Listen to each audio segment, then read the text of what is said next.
Welcome back. This is video number 3, and as promised, I am going to give you some real live examples of different scenarios so that whether you're trying to build a list or whether you're trying to sell a product or whether you're trying to just brand yourself, different scenarios call for different setups and different types of campaigns. So we talked about the blog post earlier, and that's fairly simple. But let's say, for example, that you want to build a list. How do you set things up? All right. What if they don't opt into the list? How are you going to retarget them to get them to sign up for the list?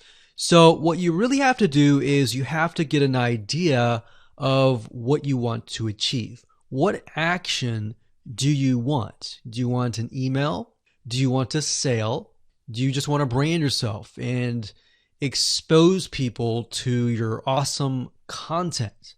And there are other different scenarios as well. How do you get somebody to fill out a form? So how about we cover those right now? So let's do opt-in list. So let me jot this down so we don't forget. So we're going to cover next. So we covered blog post. We're going to cover email opt-in, a sale, and perhaps a branding. Yeah, we actually, blog post is actually branding. So branding. Now you could go further and show them ads of other related content as well. You could do that. But the goal here is to try to keep things simple. All right. We don't want to get too complex because, believe it or not, Facebook ads can get very, very complex. Funnels can grow and be extensive as possible, but let's keep the things simple. So we got a sale. Well, let's do perhaps a form. So you have to think, what is the intention or the goal? So the goal with an email opt-in is to get an email address. The goal of a sale is to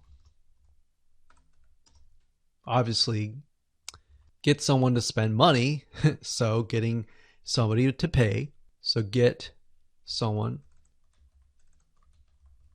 to buy. And then with the form, you want somebody to fill out the form. Now you also have to think, okay, what happens when somebody completes the email? What then happens? How do you convert? And how do you track that conversion so you don't show a Facebook ad to somebody who has bought, right? So it's kind of an if, then, else. If this happens, then this happens. If this doesn't happen, then this happens, right? So let me explain. Let's do an email opt-in. All right, somebody comes to a landing page. So we'll call this the email capture page.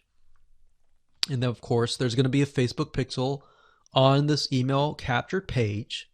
Now, I'm going to remove these because it's going to get a little bit longer.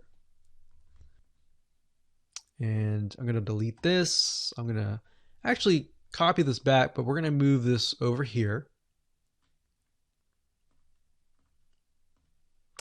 So if they fill out the email, what is after that? All right. What is after that? So after that, depending on how things are set up, if you got it set up with double opt-in confirmation, which means they have to check their email address and click the link and all that, and it goes to that page, or they fill in the email and it immediately directs them to the next page. Whatever the page is, we'll say page 2. This could be where the freebie is located. And you're going to need to have another Facebook pixel on that page, right? So if you think about it, the Facebook pixel needs to be on this page.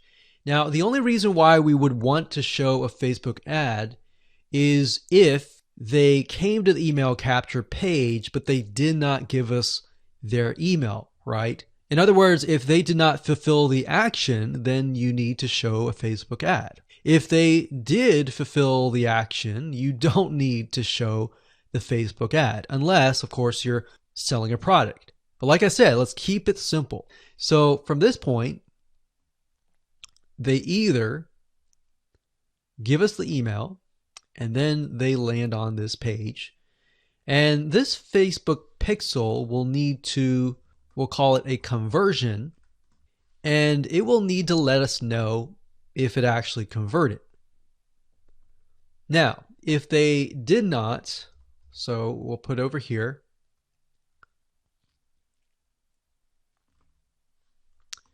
did not give email.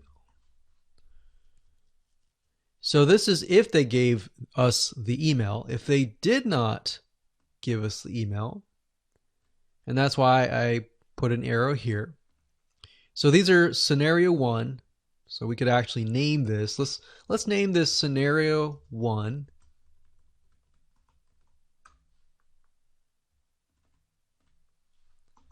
In scenario 2. And obviously scenario 2 doesn't have a page or anything. It's just merely they exited this specific page. If that's the case, we want to retarget them, right? So we are going to say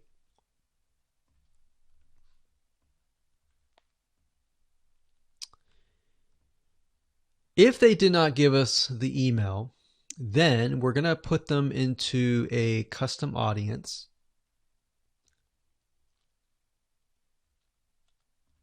So in certain respects, what it's going to do is if somebody visited this page, but they did not visit this page, then we put them in a custom audience. If they visited this page and this page, then we do not retarget them. Now, it's going to be a little bit more easier to understand when I visually show it to you. But I just want to give you a bird's eye view here. So at this point, they did not give us the email, so therefore we add them to custom audience, and then we show them a Facebook ad. Now, we could add those who signed up into another custom audience as well. So let's say we want to build a list and then we want to retarget them with a lot of great content or a product, for example, that we sell within the email. So different scenarios will require different setups. So that's one setup. That's an email setup. So not only are you setting things up for the if they fill out the email, but if they do not fill out the email. So the next thing we have is a sale. So you'll notice that it's actually very similar. If a visitor comes to a page, and this page can be the sales page, and of course we pixel them, and then they either buy or, so scenario, they buy, and that is a Facebook pixel conversion, or they do not buy, and then we add them to a custom audience and we show them a Facebook ad for the goal of trying to get them to buy. Maybe they're not ready to buy, right? So you could show a Facebook ad of free content that is related to the sales page. Because most likely if they visited the sales page, they're interested, they're just not sure, right? You could show them a Facebook ad to a coupon. So there are many different ways of doing this. So now you can kind of get an idea. It's very, very similar from the email to the sale. Any type of conversion is very, very similar. So now we have a form. So let's see here. We got sales page here. And let's do a form. So they come to the form, and our goal is to get them to fill out the form. So we got a Facebook pixel here as well. Of course, scenario 1, they fill out form, and then we have a Facebook pixel, and we're able to track that they did fill out the form. And scenario 2, they did not fill out form, so we want to retarget them with either really good content or something that speaks directly to them to try to get them to come back and fill out the form. And that can be the Facebook ad. So as you can see, anytime you have an action, it actually becomes very, very similar in the setup. So now that you have a better idea of the different real life scenarios and examples, let's move on to the next video and talk about the Facebook Pixel, what it is, why it's important, and where to get it.